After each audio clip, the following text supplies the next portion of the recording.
Hello and welcome back to the channel once again. Today I want to talk about self-hosting and privacy. Open source software is privacy focused because there are no commercial companies behind it selling your data. When you self-host, your data is under your control.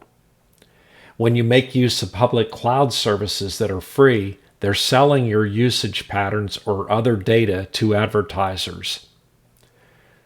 Post office protocol mail, otherwise known as POP mail, is less common today because it downloads your email to one computer.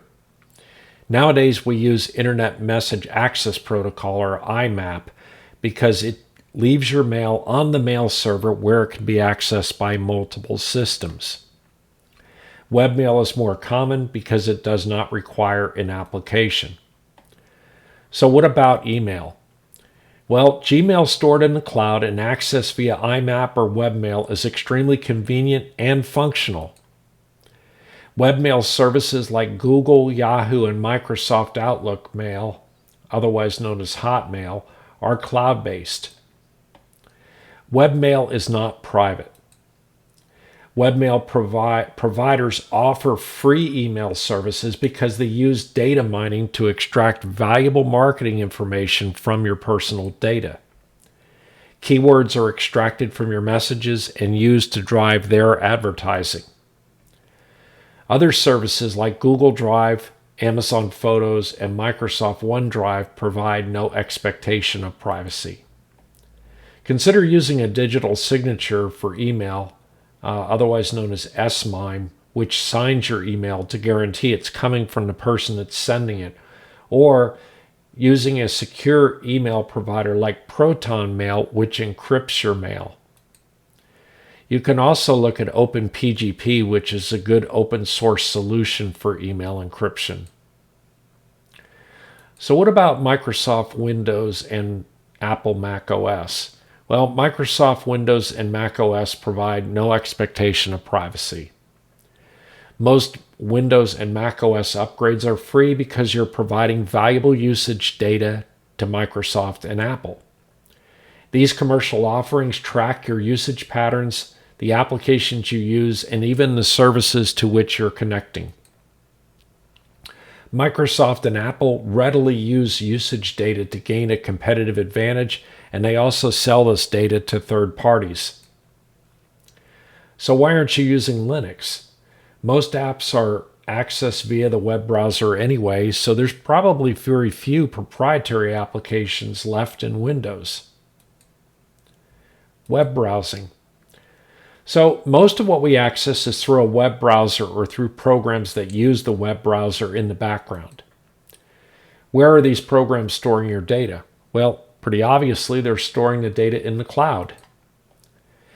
If you host your own web services, you know where your data is going. You own it, it's on your own server. But all web pages use SSL, so everything's encrypted, right?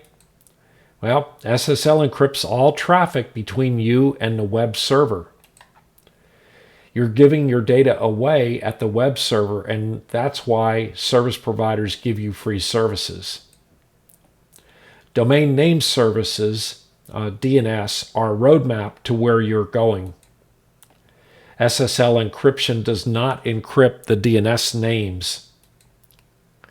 You need DNS security, DNSSEC, to avoid DNS hijacking, on-path attacks, and cache poisoning, which can redirect your traffic.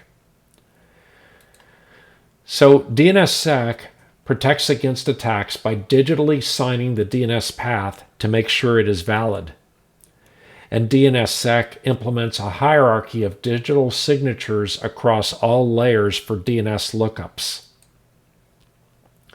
So the solution is to use DNS over TLS or use DNS over HTTPS to encrypt DNS queries, in addition to your web content being encrypted already with SSL.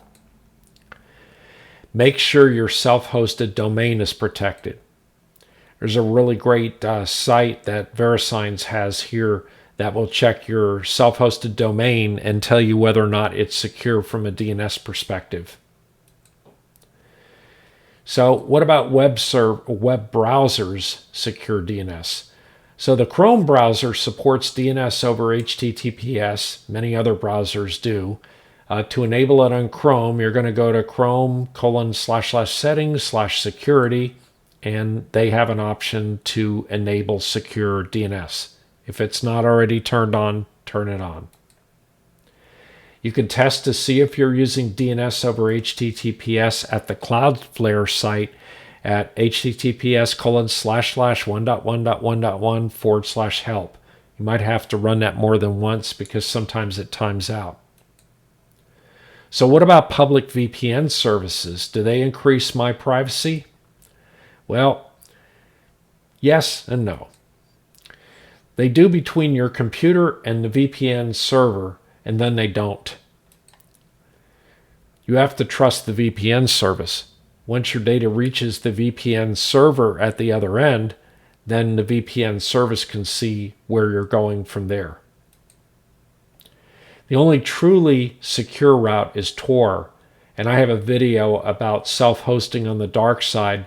There's always an upside and downside to everything, and so if you're using Tor, it's going to be slower, and also it's going to be less easy to use.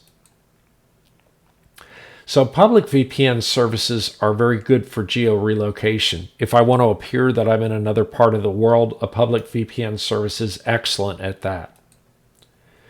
Public VPN hides where you're going from your ISP, but not from the VPN service or VPN provider themselves.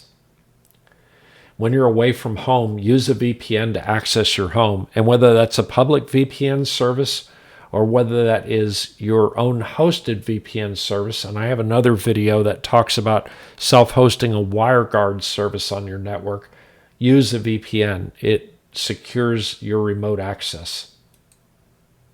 So in summary, your data is yours. If you want privacy, own your data and don't give it away. Free service offerings are not free. We all use cloud services. Even I use cloud services. Just be cognizant of what data is on those cloud services and where it's going. Make informed choices and understand where your data is going. Anyway, that's it for today, and please subscribe and like, and we'll see you on down the road the next time.